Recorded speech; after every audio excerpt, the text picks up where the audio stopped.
后来继续来到苗栗的头份，这个中央路甲自强路口，有一台轿车常常来弄红灯，冲到对向的车道，弄到等咧等红灯的两台轿车。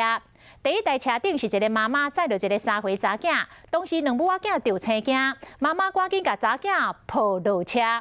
这个肇事的驾驶真悍，出车祸了后，竟然离开现场做移走，这算是肇事逃走咯。讲真有可能有啉酒，警方当咧找人，要叫伊到案说明。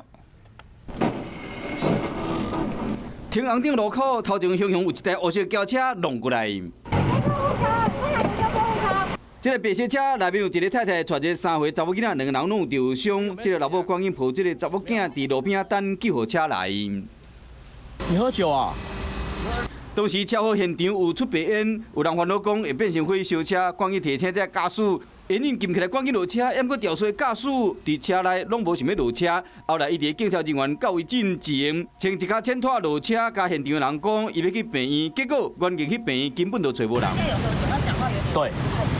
依照警方调查，肇事驾驶车是借来，伊伫警方到现场进前，就家己离开现场，已经构成肇事逃走。敢有啉酒，也是有什款原因，爱搁调查。加在无辜被弄的母仔囝，无啥要紧。